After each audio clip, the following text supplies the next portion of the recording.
You always get the same thing. The sheriff and his deputy, Buster and Jimmy, were sat down at the table of the local diner about halfway through their extended lunch break. There's a whole menu. I ain't never seen you flip a page. Jimmy tossed his menu to the side as he took a sip of his Pepsi. Must really be a damn good burger. The sheriff was barely paying attention. His eyes were glued to the waitress. He studied her as she bounced from table to table, checking on new customers and maintaining the ones she already had. It wasn't until she stepped back and spun in place, facing his table, that he halfway decided to pay attention to his deputy.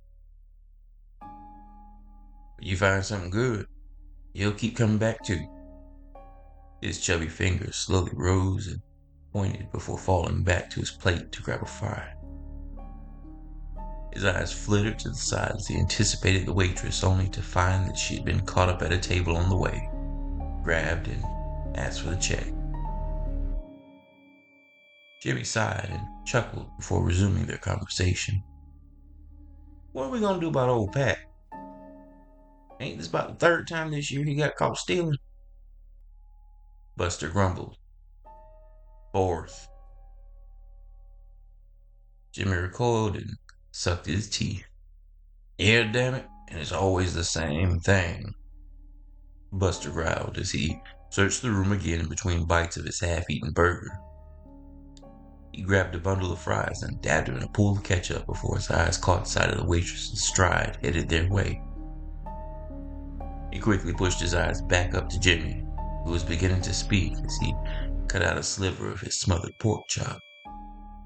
Buster cut him off. If he was really that hungry, he'd pay for his food like the rest of us. The waitress stopped at their table. Her arms were cradling a pair of menus as she began to speak in a voice full of cheer.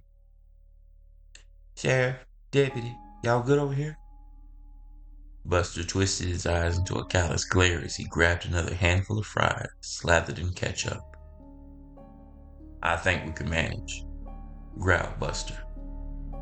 Although I could stand to have my drink refilled. He picked up the cup and shook it to emphasize it being half empty. The waitress smiled through her initial response and took his cup after he snatched the straw away. Be right back, she sang, before walking off to the counter. Buster watched her walk away.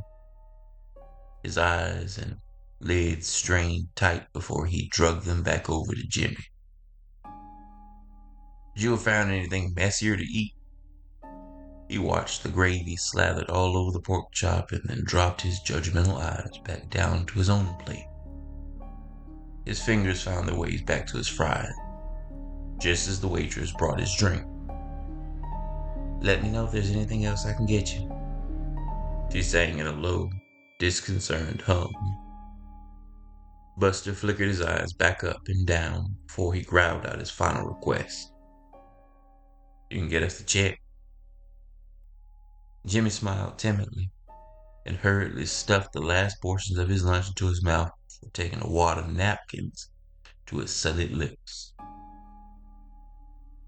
Hey, Sheriff, Jimmy began as if seeking permission to ask his next question. Buster raised his eyebrows and urged his junior to get on with whatever it is he was going to say. Should we get old Pat something? I think he's probably just hungry. Buster rolled his eyes and wiped his own mouth before holding his hand out to the waitress as she returned with their check. He took out an old wrinkled pair of bills and poked at her. Keep the change, as he motioned to Jimmy that it was time to go. Jimmy tipped his hat as he squared it up on his head and took one last sip of his drink before he followed behind the sheriff. Outside, they stuffed themselves into the cruiser. The gentle, residual heat of the country fall wafted over them as Buster started the engine and adjusted his rearview mirror. Wake up, Pat, he thundered. We're gonna get you someplace cozy real quick.